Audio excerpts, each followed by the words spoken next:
sus propios tropiezos con la orientación en esa zona, se convenció de que su búsqueda estaba ligada, de alguna manera inexplicable, a ese fenómeno. Costa Vieja, con sus arenas y misterios, guardaba mucho más de lo que cualquiera de sus instrumentos podía descifrar.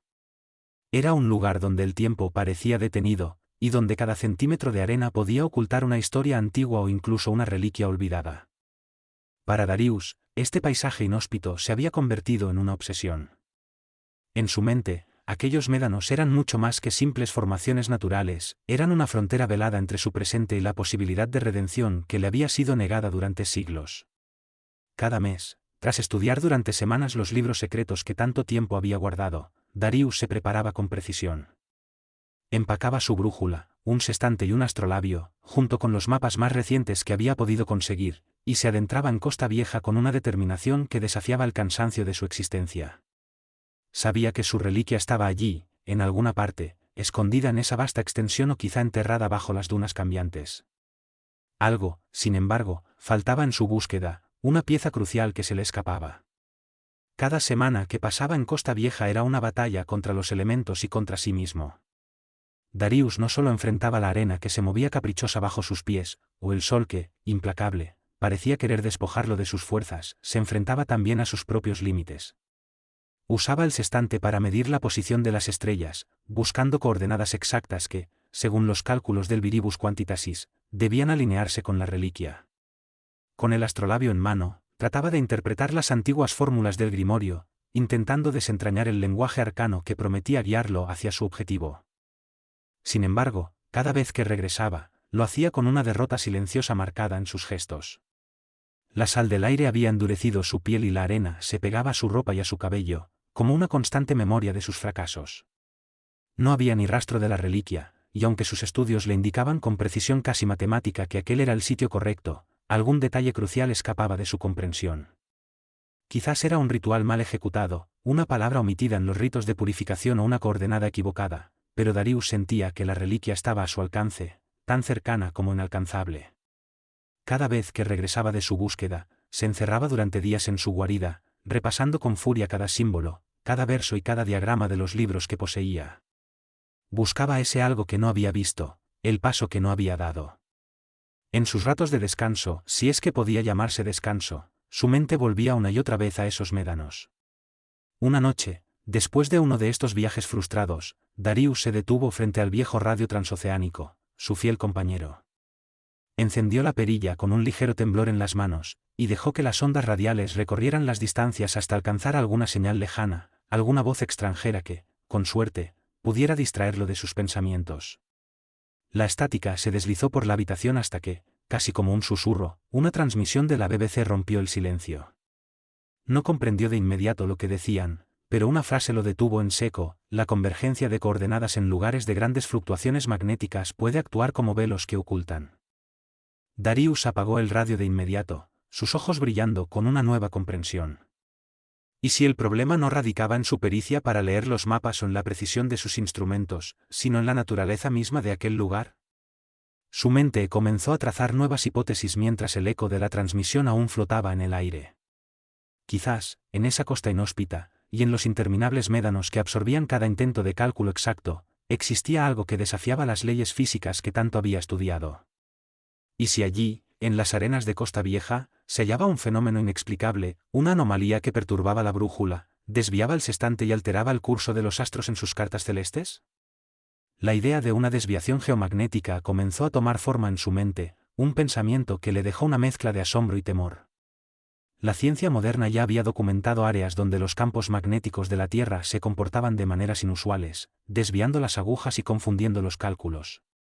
Sin embargo, algo en su interior le decía que, en el caso de Costa Vieja, se trataba de un enigma aún más antiguo y profundo, algo que trascendía la explicación científica. Era como si ese lugar, cubierto de médanos y bañado por el viento salino del Caribe, hubiera sido trazado en algún mapa oculto, una región donde el tiempo y el espacio no respondían a las leyes conocidas. Para llegar a la reliquia, Darius tendría que considerar la posibilidad de un factor de corrección geomagnético, un ajuste que compensara esa distorsión misteriosa. Pero no sería suficiente. La naturaleza del lugar le hacía pensar que necesitaría algo más, una intuición que, a pesar de su precisión meticulosa, le ayudara a leer entre las líneas de esos mapas antiguos, a entender lo que no estaba escrito en las estrellas ni en la arena. Capítulo 5. La transmisión del legado. Paracoima, 1912. En la península de Paracoima, conocida por los aborígenes caiquenes como huerta en medio del desierto, se desató una tragedia silenciosa entre 1911 y 1912, una sequía devastadora que llevó a la muerte a cientos, quizás miles, de personas. Este desastre, que se desarrolló como un lento pero implacable deterioro, ha quedado escondido en las sombras de la historia y la memoria colectiva de Nueva Ventura. La sequía, que comenzó antes de 1912, se intensificó en el segundo semestre de 1911, agotando todas las fuentes de agua y dejando la región desolada. En 1912, Paracoima se convirtió en un desierto, con la muerte de la vegetación y de los animales, mientras una plaga de langostas terminó con los últimos vestigios de vida. Los habitantes, enfrentados a la hambruna, intentaron migrar hacia la ciudad de Puerto del Norte y otros pueblos, enfrentando caminos desconocidos y distancias extremas. La tradición oral y testimonios de descendientes de los afectados nos permiten atisbar lo sucedido. En 1940, el hallazgo de restos humanos en los médanos de Costa Vieja dio inicio al culto a las ánimas, donde se veneró a aquellos que perecieron intentando escapar de la sequía. La capilla de Costa Vieja, erigida en su memoria, se convirtió en un símbolo de la tragedia, con relatos de milagros atribuidos a las almas de los muertos. A través de estas historias, el sufrimiento de los habitantes de Paracoima se perpetúa en el tiempo, recordando un capítulo oscuro que, aunque olvidado por muchos, sigue vivo en las memorias de quienes aún conservan la herencia de sus antepasados. Durante esta histórica gran sequía y hambruna llegó Darius huyendo de su propio pasado y de una emboscada que afortunadamente se resolvió al abordar una de las goletas que usualmente hacían viaje regular desde Curazao llevando productos de contrabando que incluían desde alimentos y bebidas hasta bienes como tabaco, ron, y en algunos casos, armas. La escasez de productos en el continente debido a regulaciones o restricciones fiscales fomentaba el tráfico. Aunque no necesitaba ya alimentarse como antes, las extrañas muertes que comenzaron a suceder no podían ser ignoradas. Los pobladores famélicos morían de hambre y sed en los caminos, aparecían sus cuerpos secos. Era como si algo en el aire, en la misma tierra de Paracoima, alimentara esa tragedia. Este hecho hizo pensar a Darius que no era el único ser abandonado por Dios. Peregrinó durante 4 años en las poblaciones circunvecinas, pero sin entrar a Puerto del Norte, San Ignacio del Norte, sentía que debía analizar con mucha calma su próximo refugio hasta 1916 cuando a través de un amigo masón conoció a mi tío Juvenal Montero quien le arrendó la parte trasera de la planta separada por una vieja tapia, de tal manera que, cuando conocí a Darius, la fábrica ya había cumplido 50 años desde su establecimiento, y él había sido inquilino casi la misma cantidad de tiempo. Durante sus charlas conmigo, percibí que él deseaba algo más que una compañía, transmitir su conocimiento.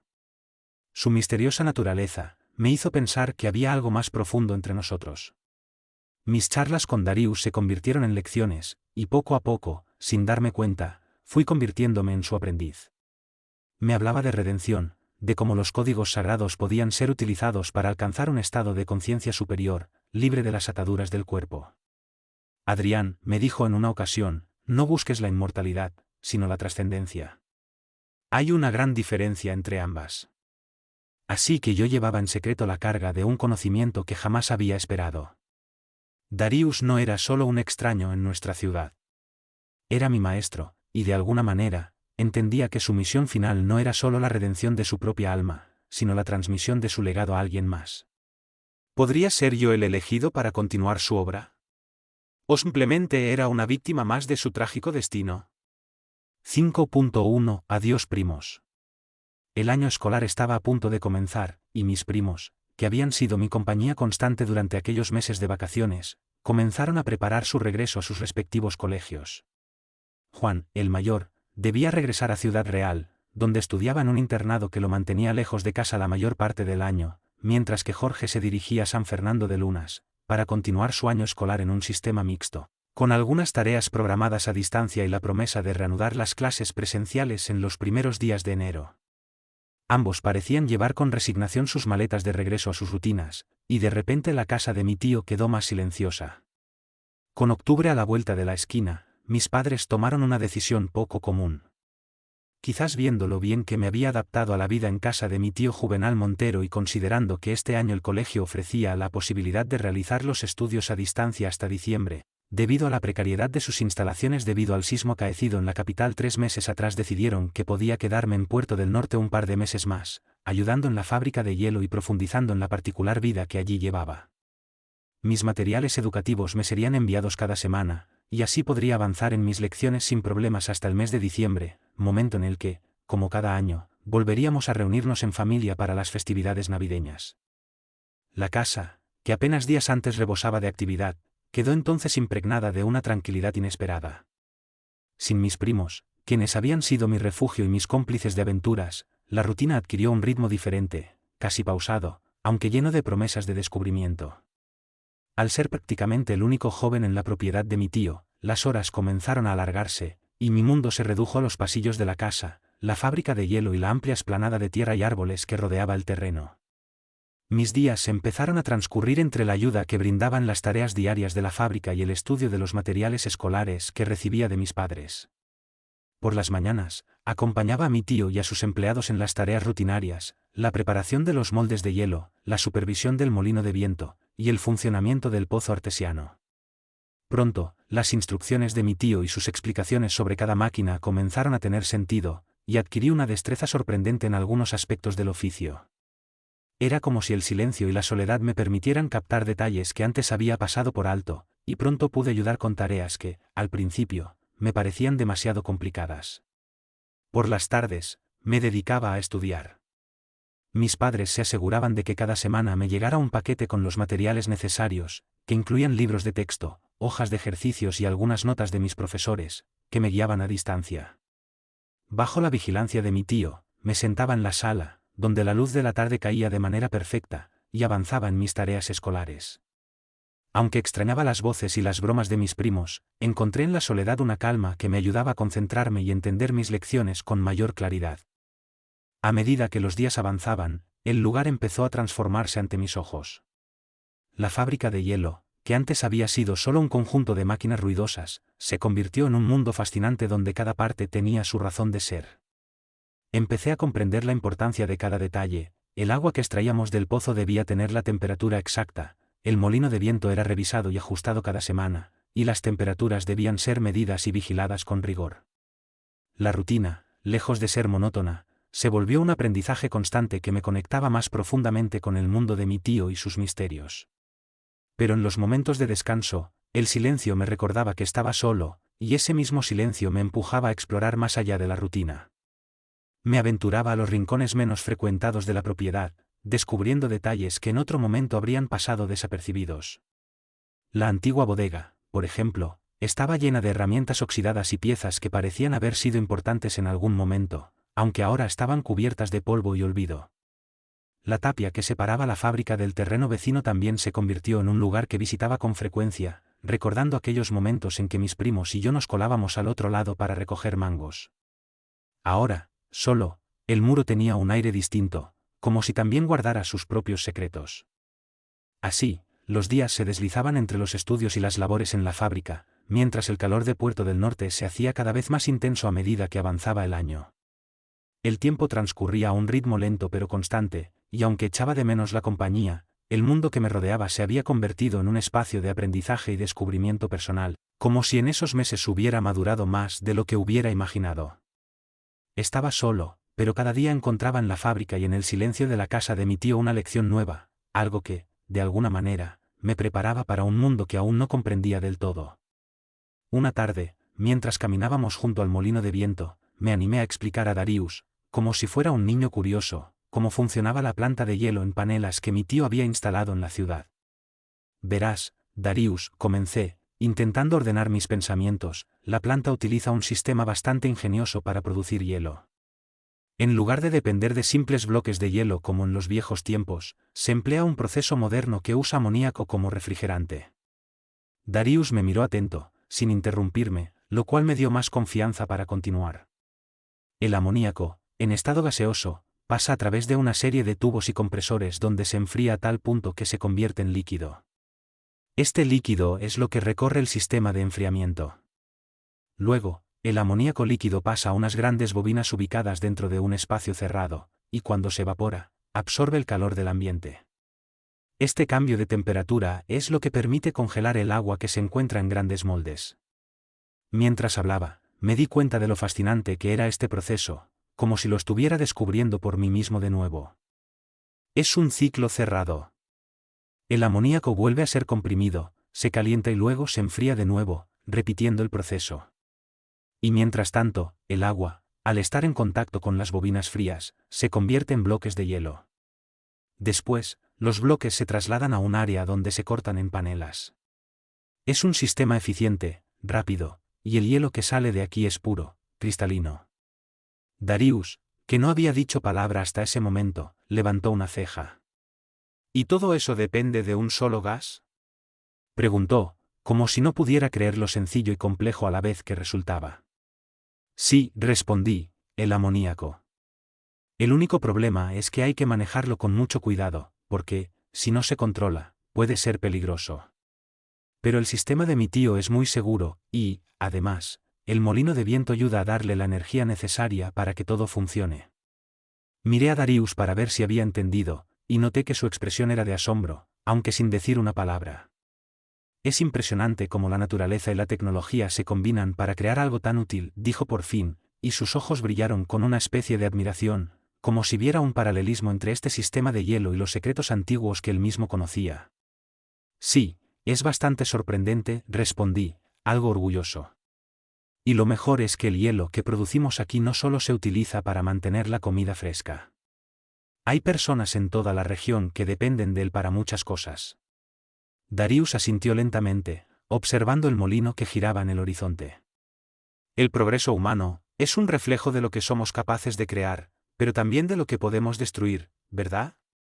No pude evitar sentir un escalofrío. Había algo en su tono que me hizo pensar que su visión de la humanidad era mucho más profunda, quizás más oscura, que la mía. ¿Cómo era lo del hielo en tus tiempos, Darius? Pregunté, curioso por saber si en la época de Darius también existían métodos tan ingeniosos para conservar el hielo. Darius se quedó pensativo por un momento, como si el recuerdo de esos tiempos le trajera una mezcla de nostalgia y pesar. Luego, con voz grave y pausada, comenzó a explicar. En aquellos días, mucho antes de que existieran las máquinas modernas como las que tienes aquí, la gente de las tierras del norte, donde el frío era más implacable, ya sabía cómo aprovechar el hielo de los glaciares. Pero no era tan simple como ir a un lago y cortar bloques. No, todo eso requería más que solo fuerza. Me senté en el borde de una de las viejas sillas de madera, ansioso por escuchar su relato. Se construían neveras, o como las llamábamos, hieleras, que eran grandes depósitos subterráneos o excavados en las colinas.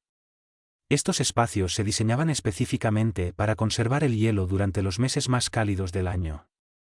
Imagina una cueva, pero no una cueva cualquiera. La entrada estaba cuidadosamente sellada, y las paredes se revestían con capas gruesas de paja o musgo para aislar el calor del exterior.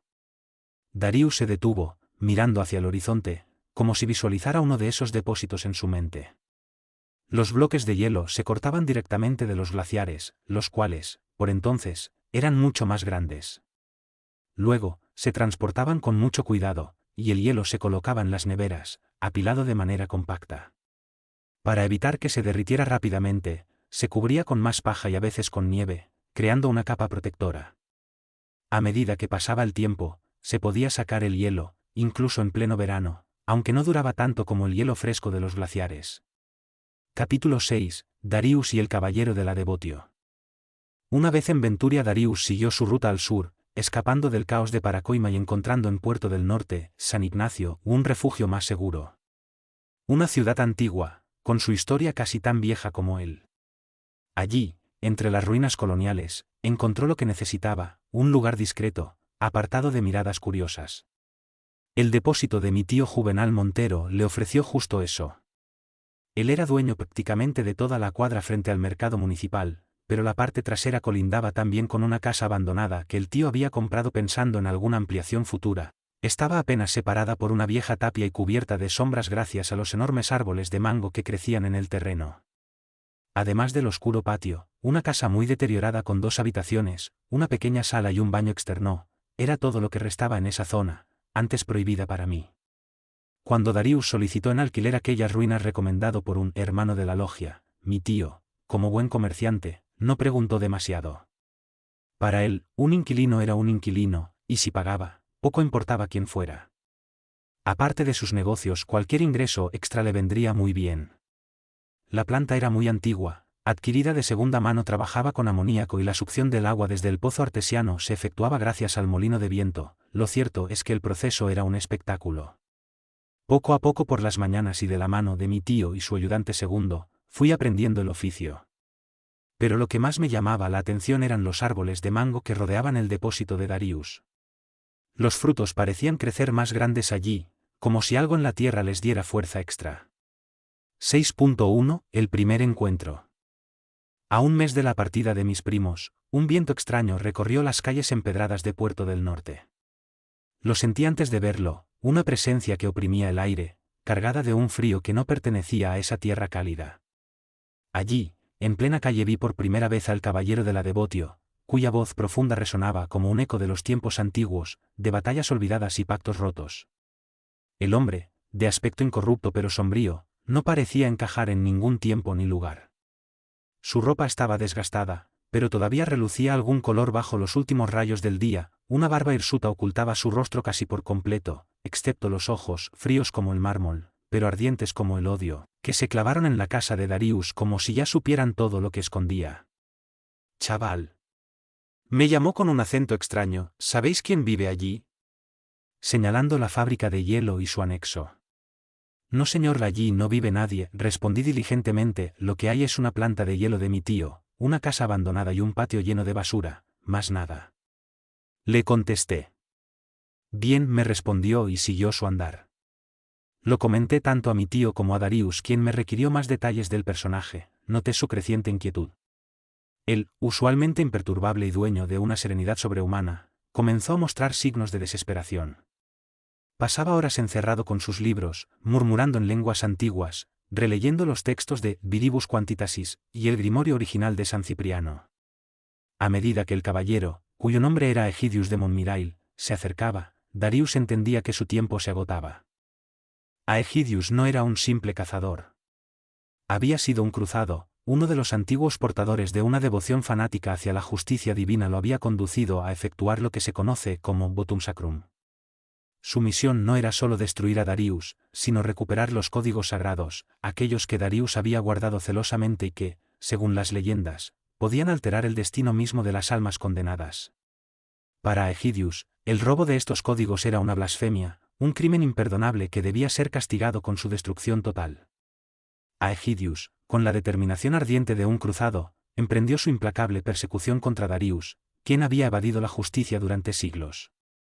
En su mente, la votum sacrum resonaba como un eco de la promesa que había hecho, no descansar hasta ver a Darius enfrentarse a las consecuencias de su sacrilegio. A Egidius sabía que la línea entre la vida y la muerte, entre el bien y el mal, se había desdibujado, y que su propia vida estaba entrelazada con la misión que había asumido. Mientras avanzaba, su promesa de no sucumbir hasta que la balanza de justicia se equilibrara le otorgaba una fuerza casi sobrenatural, una inmortalidad temporal que lo impulsaba a cazar a su presa sin tregua ni descanso. Darius, por su parte, sabía que no podría enfrentarse a Egidius en combate. El proceso le había dado poder, pero a un gran costo. Su cuerpo estaba débil, sus energías menguaban. Y en medio de esta tormenta, me convertí en el foco de su atención. Una tarde, en el silencio opresivo de la casa, Darius me habló de manera más directa que nunca. «Adrián», susurró Darius con una voz que parecía arrastrarse desde las sombras. «El tiempo es corto. A Egidius ha venido a por mí y el libro, pero no comprende su verdadero propósito. No es solo un artefacto, es el compendio del alma, el vehículo que puede liberarme de esta maldición o destruirme por completo». Sentí el peso de aquellas palabras en su pecho. A pesar de todo lo que había aprendido en esas tardes compartidas, nunca imaginé que tamaña responsabilidad podría recaer sobre mí. «¿Y qué quieres que haga yo, Darius?», pregunté. «Necesito que te prepares», me respondió, con una seriedad que calaba en lo profundo. «Si él me destruye antes de que pueda completar el ritual, los códigos se perderán, y mi alma se quedará atrapada en este estado para siempre. Pero tú, Tú puedes heredar mi conocimiento. Debes aprender el poder del libro antes de que sea demasiado tarde. Sentí la fría realidad de la situación.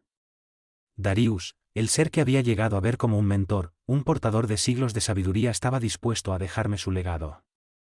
Pero ese legado conllevaba una carga: trascender o perecer. 6.2 La persecución. A medida que Aegidius de Montmirail se acercaba, cada uno de sus movimientos parecía coreografiado por una fuerza inevitable, como si el destino mismo lo guiara. Su avance era lento pero implacable, metódico, y con cada día su presencia se volvía más palpable. Las puertas de las casas comenzaban a cerrarse más temprano, mientras el aire en la ciudad adquiría un peso sofocante, cargado de temor y tensión. Se decía que había montado un refugio en los médanos, y desde allí descendía cada mañana, tocando de puerta en puerta, formulando preguntas que parecían incoherentes, los balbuceos de un mendigo desquiciado. A pesar de sus extrañas demandas, aceptaba de mala gana los alimentos que los aterrorizados habitantes le ofrecían solo para que se marchara. La primera vez que fue detenido por la policía municipal, 5 hombres apenas pudieron controlarlo. Entre insultos y patadas, lo arrastraron a la patrulla. En la celda, lo bañaron, lo afeitaron y lo vistieron con ropas limpias. El doctor Pulgar le administró un potente sedante que lo dejó dormido por 2 días. Al amanecer del tercero, Aegidius había desaparecido sin dejar rastro. Mientras tanto, Darius se hundía más y más en el desespero. Yo lo veía, esa angustia ancestral de quien ha huido durante siglos, pero siente que esta vez no habrá escape. Las estrategias de evasión que antes habían funcionado ahora resultaban inútiles. El cruzado, imperturbable, reanudaba su búsqueda con la certeza de quien conoce cada truco, cada escondite. Nada lo desviaba de su objetivo. Yo me encontraba atrapado entre 2 fuerzas opuestas. La responsabilidad sobre mis hombros crecía con cada día, pero también lo hacía mi temor. ¿Cómo podría yo, un simple muchacho, enfrentarme a un caballero que había perfeccionado su misión a lo largo de los siglos? ¿Cómo podría cargar con el peso de proteger a Darius, cuando el propio destino parecía estar en su contra? 6.3 Encuentro intemporal. Durante el reinado de Alfonso VI de León, la villa de Quintana emergió como un pequeño pero vital punto en la Extremadura castellana. Era un lugar de colinas serenas y de leyendas nunca pronunciadas del todo. El castillo Quintana, de aspecto envejecido y milenario, había sido testigo de más siglos de los que cualquiera de sus habitantes podría imaginar. Sin embargo, no era solo su antigüedad lo que lo hacía imponente, sino algo más profundo, un manto invisible de misticismo y sombras que envolvía sus muros. Siempre me he sentido inexplicablemente ligado a este lugar. No es solo por llevar el apellido Quintana, sino por algo que late en lo más profundo de mi ser, algo que parece resonar con las historias que mi familia ha susurrado de generación en generación. Las piedras del castillo cuentan historias de gloria y traición, pero también de almas inquietas, atrapadas entre este mundo y el siguiente. El nombre Quintana se dice que proviene de los tiempos romanos. Ic curules me fecere, rezaba una vieja inscripción casi borrada sobre la puerta del castillo: aquí me hicieron cónsul. Está asociada con la antigua Roma y se refiere a la conexión entre el castillo y quienes ostentaban el poder, posiblemente vinculando la construcción o la consolidación de la fortaleza con un linaje o liderazgo que se veía a sí mismo como descendiente o heredero de una tradición de autoridad y nobleza similar a la de los magistrados curules romanos. El término curules se relaciona con la silla curul, un símbolo de autoridad que era utilizado por los magistrados en la antigua Roma. Desde entonces, se percibe que la cima del Cerro Las Pinzas fue un punto de vigía en las alturas para las legiones romanas, ya que, recientemente fueron halladas en las cuevas de su falda una moneda con la imagen de Arcadio del siglo IV. Desde entonces el Castellum ha observado el devenir del mundo mientras bajo sus sombras se gestaban tanto intrigas como encantamientos. Quintana pasó por las manos de Urraca y de León, Leonor de Aquitania, madre de Leonor Plantagenet, hermana de Ricardo Corazón de León, y madre de doña Berenguela, la señora de Quintana, artífice de la unión de los reinos de Castilla y León y génesis de la España que conocemos, y tantas otras figuras nobles que es fácil perderse en los libros. Pero a mí siempre me han intrigado más las leyendas que las páginas que los historiadores no se atreven a tocar. Cuentan que en las laderas del castillo vivían anacoretas, cátaros huidos de la represión y hechiceros que practicaban rituales prohibidos.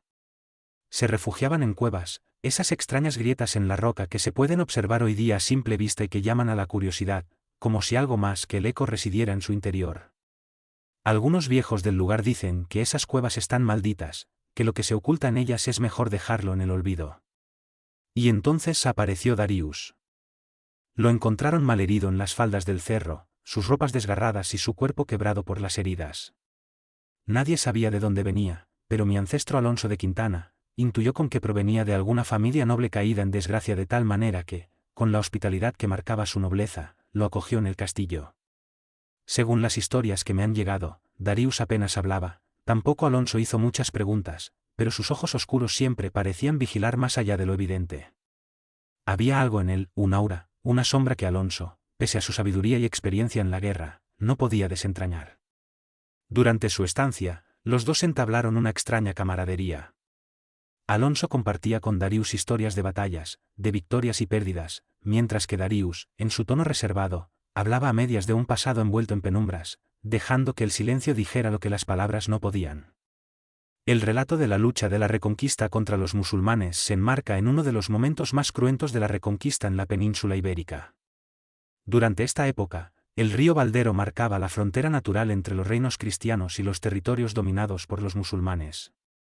En el caso de Quintana y Peñagris, el límite entre ambos mundos era tan cercano que las dos orillas del río, separadas por apenas unos 5 kilómetros, permitían a ambos bandos observarse desde la distancia, planeando cada maniobra con cuidado y astucia. Desde el año 711, los moros ocuparon Peñagris hasta que, en 932, las fuerzas cristianas lograron recuperarla. Sin embargo, no fue un desalojo definitivo, ya que no sería hasta 1086 cuando los moros serían expulsados por completo de la zona. Desde las almenas del castillo de Quintana, Alonso de Quintana y Darius podían divisar Peñagris, donde en otro tiempo ondearon los estandartes musulmanes.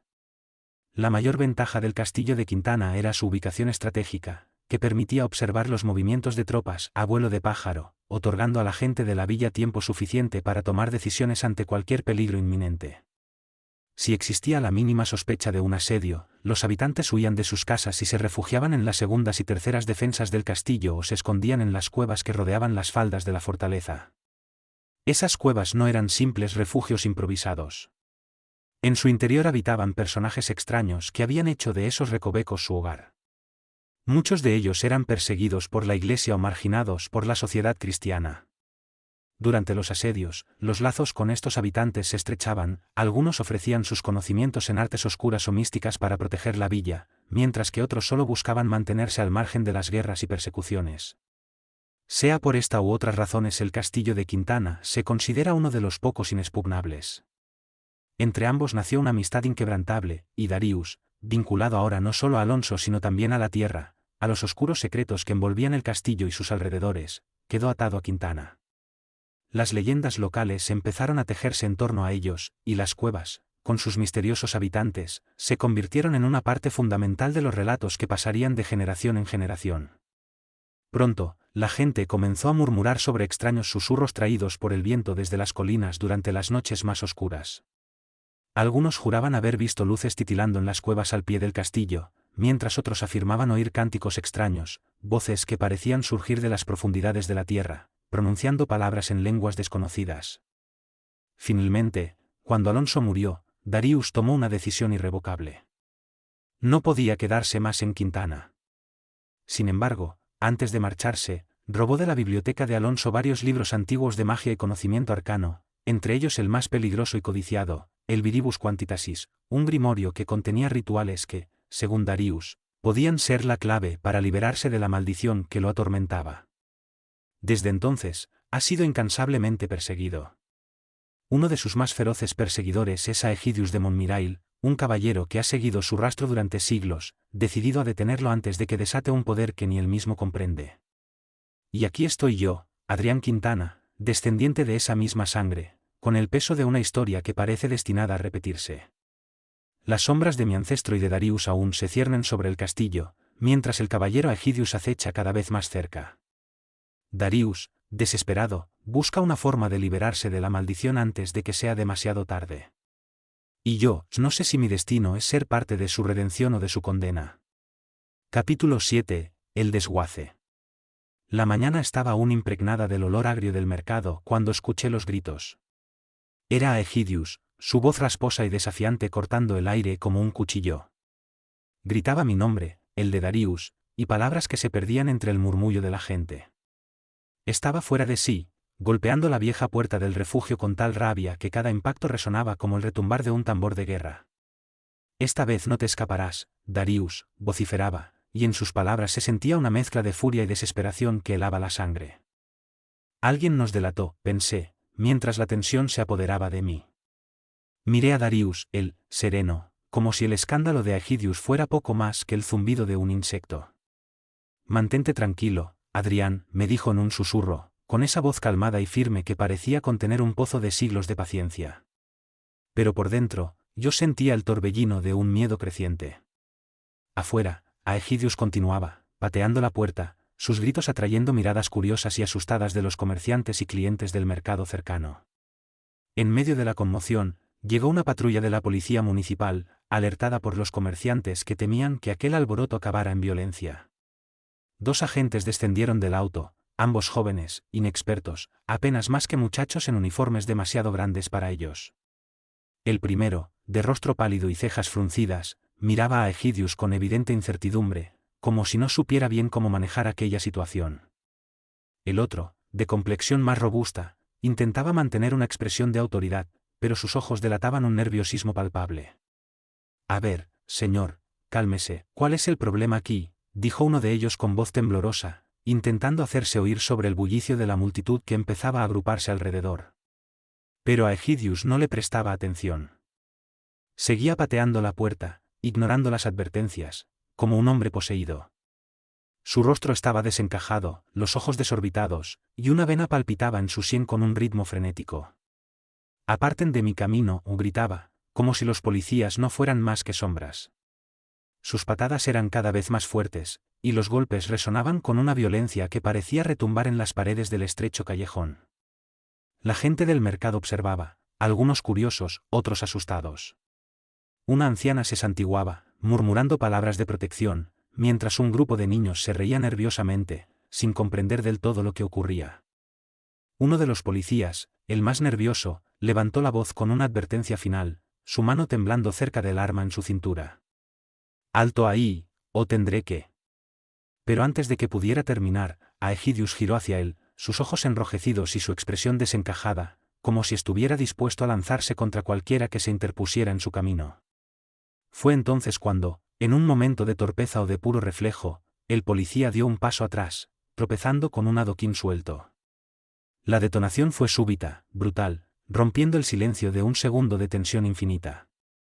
La multitud ahogó gritos de sorpresa y horror mientras Aegidius se desplomaba hacia atrás, su cuerpo golpeando el suelo con un sonido sordo.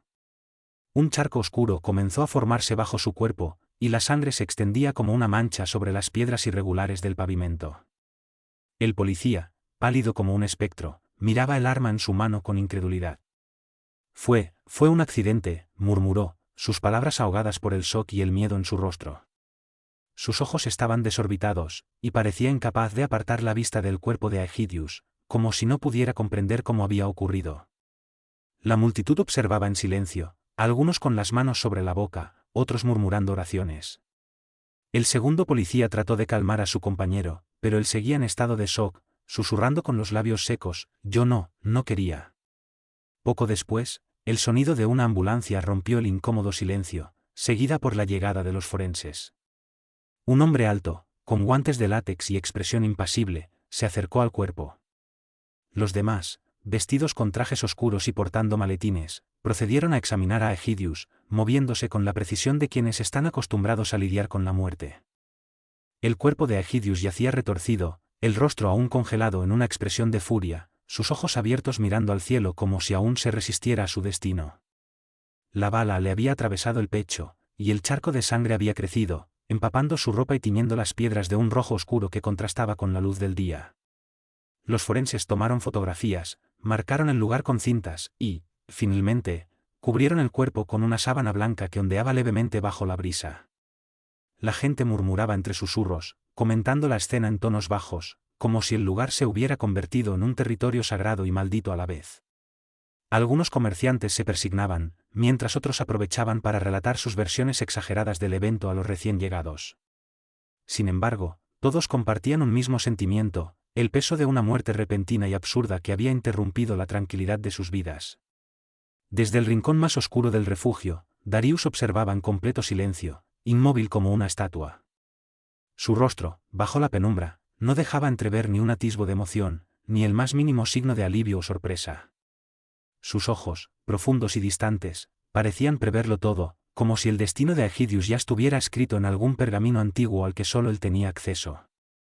Me miró de una manera que hizo que un escalofrío recorriera mi espalda, y entendí, en ese instante, que para él esta tragedia no era más que otra jugada en un tablero oscuro, un movimiento inevitable en el retorcido juego de secretos y confrontaciones que nos envolvía. Fuera, el caos continuaba desplegándose como una tormenta en pleno mercado. Gritos y murmullos, las exclamaciones ahogadas de los curiosos, y el sonido metálico de las herramientas de los forenses se mezclaban en un pandemonio creciente. Darius y yo permanecimos ocultos, en lo más profundo de la casa, nuestros cuerpos tensos, agazapados entre las sombras. Por un instante, el aire se volvió denso, pesado, cargado con una mezcla de miedo y adrenalina que hacía que mi pulso retumbara en mis oídos. No pude resistir la tentación y me acerqué a la mirilla de la puerta, entrecerrando los ojos para observar cómo los forenses terminaban su trabajo. Los vi cubrir el cuerpo inerte de Aegidius con una sábana blanca, y luego, con pasos precisos, levantarlo y llevarlo hacia la morgue, escoltados por los policías que aún lucían rostros pálidos y confundidos. Nos hemos librado, pensé, con un extraño alivio recorriéndome. Pero antes de que esa sensación pudiera sentarse, la voz baja y fría de Darius rompió el silencio.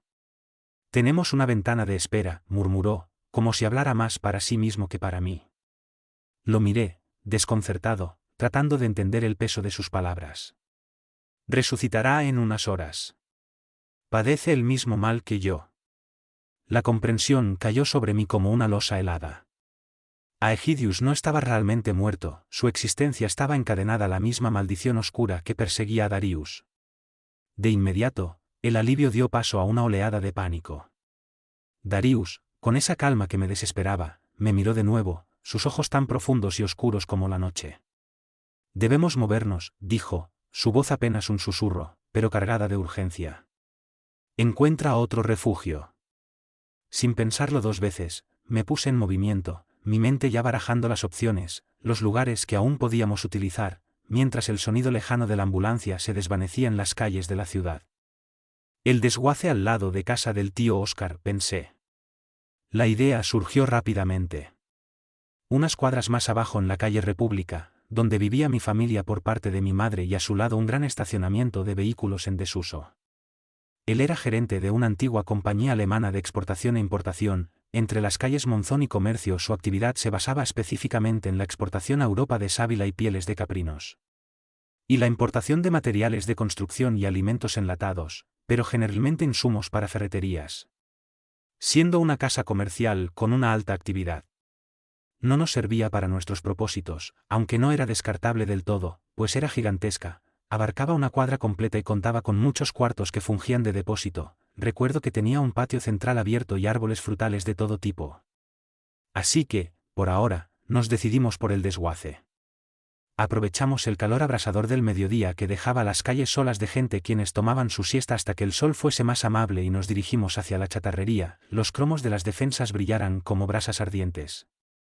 A nuestro alrededor, cientos de autos, camiones y vagones descansaban en un profundo olvido, esperando ser desmantelados y triturados, convertidos en fragmentos de un pasado inútil. Pero, entre la chatarra y el óxido que lo devoraba todo, Darius halló su nuevo refugio. «Esto es irónico», dijo Darius desde el asiento trasero de un desvencijado Fairlane, la tapicería rasgada como viejas cicatrices que cubrían su piel. Había algo en su tono, una mezcla entre resignación y amargura. «¿Por qué lo dices?», pregunté, mientras me aseguraba de que nadie nos observaba. «Refugiarme aquí, en un lugar donde todo lo que ha sido útil alguna vez espera su final». «¿No lo ves, Adrián?». Darius me miró a través del espejo retrovisor roto. «Estos autos son como yo, esperando ser destruidos. Pero yo, aún tengo un propósito». Me detuve un momento. Las palabras de Darius siempre estaban cargadas de significados ocultos, lecciones veladas. Lo que parecía una simple observación escondía una verdad que, poco a poco, él intentaba transmitirme. No serás destruido, le dije, más seguro de lo que me sentía realmente. Mientras yo esté aquí, nadie te tocará. Darius sonrió levemente, pero la sombra de la caza de Aegidius se cernía sobre nosotros. Sabíamos que no podíamos quedarnos mucho tiempo en un solo lugar. Pero también sabíamos que teníamos una ventaja, la ciudad. Aegidius es persistente, murmuró Darius mientras se recostaba en el asiento, cerrando los ojos por un momento. Lleva siglos persiguiéndome. No cesará hasta que recupere el Viribus Quantitatis y ponga fin a lo que soy. Pero, ¿qué lo mantiene tan enfocado? ¿Por qué no sucumbe al cansancio como lo hacen los demás? Tal vez porque no es como los demás, respondí, observando la silueta de la ciudad más allá de los montones de metal. Pero tú tampoco lo eres. Y tengo una idea para hacerle creer que estás en todas partes, menos aquí. Darius abrió los ojos y me miró con curiosidad. Entonces le expliqué mi plan, moverlo de un vehículo a otro dentro del desguace, manteniéndolo oculto entre las estructuras metálicas. Cada día, un nuevo escondite. Un día en el vagón oxidado de un remolque, otro en la cabina de un camión, otro más en el maletero de un coche olvidado. Y mientras tanto, dejaría pistas falsas por toda la ciudad, confundiendo a Aegidius, obligándolo a perseguir sombras y fantasmas mientras nosotros ganábamos tiempo. Es un juego de astucia, le dije. Un engaño. Mientras sigamos moviéndonos, él nunca sabrá dónde estás realmente. Darius asintió, su mirada se suavizó, y por primera vez en días, pareció relajarse un poco. Tu mente es aguda, Adrián. Más de lo que te das cuenta. Esta persecución me agota, pero tu ingenio me mantiene con vida. Quizá es por eso por lo que siempre he sentido que nuestro encuentro no fue casual. Los días siguientes se convirtieron en un baile entre la desesperación y la creatividad. Yo me encargaba de mover a Darius de un lado a otro dentro del vasto cementerio de vehículos. Una mañana lo escondí en el remolque de un camión, bajo un montón de cajas oxidadas. Al caer la noche, lo trasladé a un autobús escolar destartalado, donde cubrí las ventanas con escombros para que no se viera desde fuera. Mientras tanto, dejaba pequeños rastros de su presencia por toda la ciudad, una prenda rasgada aquí, una huella fangosa allá, rumores esparcidos entre los vecinos. Todo para hacerle creer a Aegidius que su presa estaba siempre cerca, pero nunca al alcance. Hoy escuché que Aegidius fue visto cerca de la vela de Puerto del Norte, le informé a Darius un día, mientras él se refugiaba en un destartalado vagón de mercancías. Así que ya despertó, respondió con una sonrisa débil. Pero no podemos depender de este truco de ajedrez por mucho tiempo. Aegidius no es tonto. Sabía que tenía razón. Cada vez que lograba despistarlo, Aegidius regresaba, más enfocado, más implacable. Pero también sabía que la ciudad era mi territorio, mis calles, mis escondites. Mientras él no conociera el terreno como yo, siempre tendría una ventaja. Al menos, por un tiempo. He dejado marcas en la plaza del mercado municipal, también en los restos de la vieja estación del tren Puerto del Norte La Belandia, le dije mientras ajustaba la posición de algunas piezas de chatarra para cubrir mejor su escondite. Mañana es posible que lo veamos rondando por allí, y entonces, seguiremos moviéndonos, susurró Darius, resignado a su nómada existencia. Pero, Adrián, recuerda esto, no es solo Aegidius quien me busca. Hay otros, siempre los hay. Y el tiempo no está de nuestro lado. La ciudad, con sus calles retorcidas y sus secretos, se convirtió en nuestro tablero de ajedrez. Un juego de cazador y presa, donde cada movimiento debía ser calculado, cada paso debía ser preciso. Y mientras los días se alargaban y la persecución arreciaba, mi mente también se afilaba. Había aprendido de Darius más de lo que me daba cuenta. Un día tendrás que enfrentarlo, Adrián, dijo Darius una tarde mientras cambiábamos de escondite una vez más. No puedes seguir jugando este juego eternamente. Eventualmente, Aegidius te encontrará a ti. Lo sabía. Lo sentía.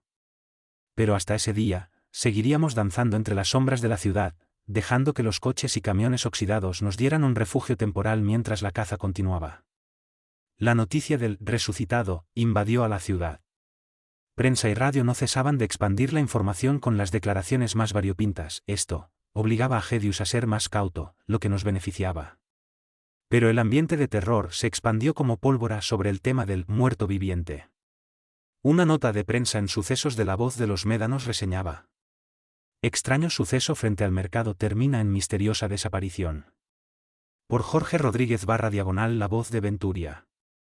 En un hecho que ha desconcertado a la comunidad de Puerto del Norte, un extraño individuo murió tras recibir un disparo accidental por parte de un policía municipal frente al mercado central.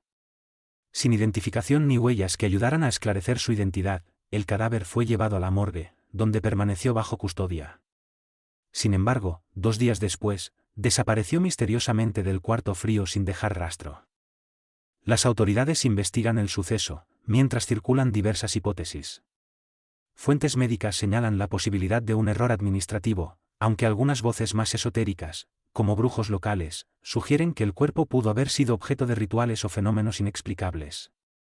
La desaparición ha desatado el interés de los medios y mantiene en vilo a la comunidad. La policía continúa las investigaciones, pero hasta el momento, no se han revelado nuevos detalles sobre el paradero del cadáver ni sobre su identidad. 7.1 Ayuda inesperada. Ceferino era el típico sabelotodo, un hombre que conocía las historias de la ciudad, y sus secretos. Y siempre lo podías encontrar cerca de la iglesia de San Carlos, conocía a todo el mundo, su pasado y sus referencias, podrías conversar con él durante horas, siempre y cuando colaborases con una botellita de cocuy envuelta en una bolsa de papel. Me había visto moverme con cautela por los alrededores y, aunque no sabía exactamente lo que ocurría, intuía que algo importante estaba sucediendo. Chico, dijo el hombre con una voz áspera mientras se acercaba al joven, ese viejo que desapareció tiene a todos asustados. ¿No preguntaba demasiado? La gente lo llamaba un loco más, ya sabes, las autoridades no se hacen cargo de sus locos, solo los dejan abandonados en otro estado. Así está la humanidad, me dijo, pero no me engañan, ese cuerpo lo robaron de la morgue. No sé exactamente qué buscaba, pero estoy seguro de que tiene que ver contigo o alguien cercano. ¿Conmigo? Respondí nervioso. No te hagas el pendejo, sé que estás metido en algo peligroso. Te vi salir de allí todas las tardes. Tal vez pueda ayudarte. Si me traes un cocuy.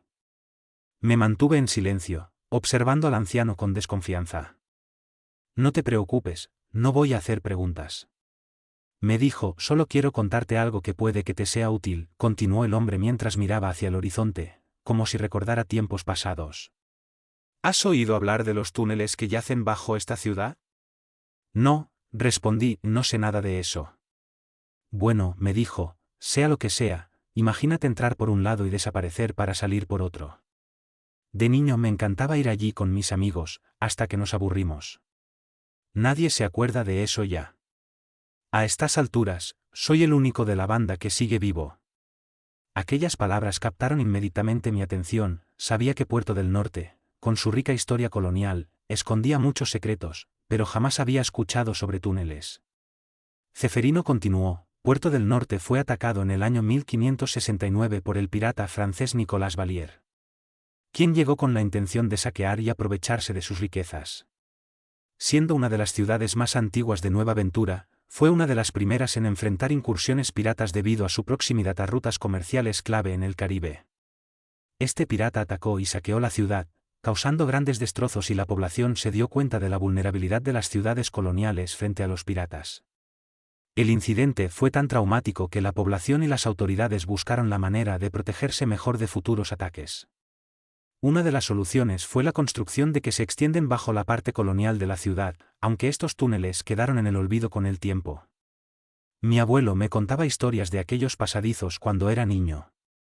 Ahora están abandonados, olvidados por casi todos. Pero yo sé que algunos de esos túneles aún están ahí, y podrían ser lo que necesitas. Mis ojos se iluminaron ante la revelación.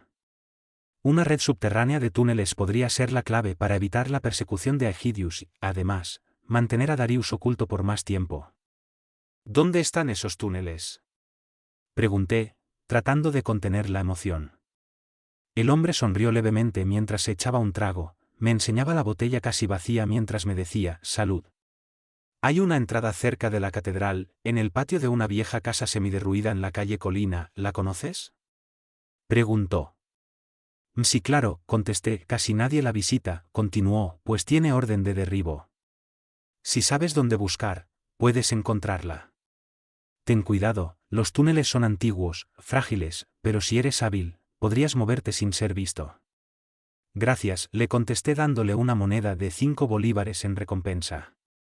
Esa misma noche, después de mover a Darius de nuevo, esta vez a un furgón viejo que se encontraba casi cubierto por la maleza, decidí investigar.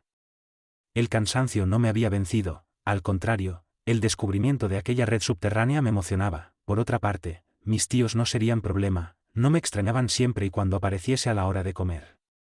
Caminé en la oscuridad hasta la casa que me había mencionado el anciano. La puerta estaba cerrada, pero entre la cerradura oxidada y la madera podrida cedió con facilidad tras algunos intentos. El interior era polvoriento y el aire olía a humedad. Los ecos de un pasado lejano parecían vibrar en el ambiente, como si las paredes guardaran todavía los secretos de los antiguos habitantes. Recorrí las habitaciones llenas de polvo, telarañas y escombros hasta que encontré lo que estaba buscando, una trampilla en el suelo, disimulada bajo unas tablas podridas. La levanté con esfuerzo y me encontré con una escalera de piedra que descendía en espiral. El túnel que se abría ante mí era estrecho, y la oscuridad lo devoraba todo. Respiré hondo, el aire era denso y sucio por los años, así que, con una linterna en mano, que encontré en el cajón del escritorio de mi tío, me aventuré hacia lo desconocido. El silencio era total, roto solo por el eco de mis pasos.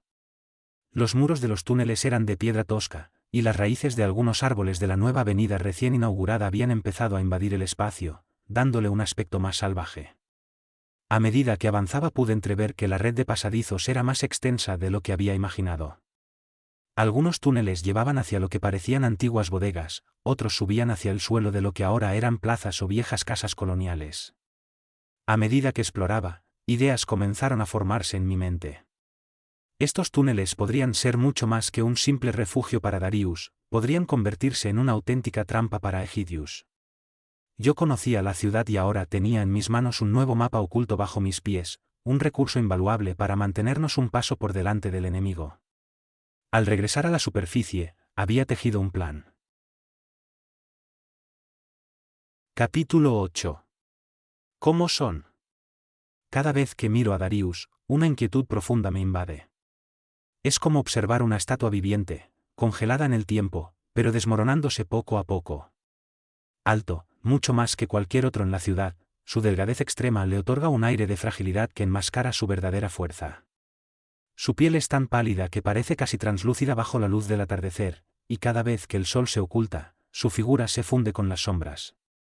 Los pocos mechones de cabello oscuro que caen sobre su rostro son largos y despeinados, pero lo que realmente me deja sin aliento son sus ojos. Profundos y oscuros, rodeados de sombras, llevan siglos de sufrimiento, y, sin embargo, detrás de ese sufrimiento brilla una chispa de sabiduría, como si hubiese sido testigo de todo lo que este mundo tiene para ofrecer y mucho más. Darius suele vestir ropas anticuadas y gastadas, pero a pesar de su aspecto desaliñado, conserva una dignidad natural, una elegancia innata, como si nunca hubiera dejado de ser el noble europeo que alguna vez fue. A pesar de su apariencia marchita, hay algo en su presencia que me proporciona seguridad cuando estoy cerca de él. Sin embargo, cada vez que habla, percibo un cansancio profundo, como si el peso de los siglos estuviera a punto de aplastarlo. No puedo evitar pensar que Darius es un ser condenado, atrapado en un cuerpo que no ha muerto, pero tampoco está vivo. Por otro lado, a Egidius de Montmirail, su perseguidor, es todo lo contrario. Lo vi de cerca una sola vez, y desde entonces, su imagen ha quedado grabada en mi mente. Es un hombre fuerte, corpulento, con una presencia que podría llenar cualquier habitación, como si el aire mismo se comprimiera a su alrededor. Su piel, curtida y marcada por cicatrices de batallas pasadas, lleva consigo historias de cruzadas y guerras olvidadas. Tiene una mandíbula firme, y su cabello corto y gris le otorga un aire aún más temible. Sus ojos claros son fríos e implacables, como si estuvieran siempre buscando, siempre calculando. Lo que más me sorprendió de Egidius fue su vestimenta, un sayo que, aunque ligero y que le permite moverse con sorprendente agilidad, está decorado con símbolos bordados que nunca había visto. Antiguos, casi sagrados, pero inquietantes. Su mano derecha está siempre lista para desenvainar una espada que ya no existe, es un personaje formidable. En lo único que se asemeja a Darius es en que, al igual que él, parece ignorar que está muerto. Mientras Darius está siempre al borde del colapso, Aegidius es una fuerza imparable, Un cazador que ha dedicado su vida a eliminar a criaturas como Darius.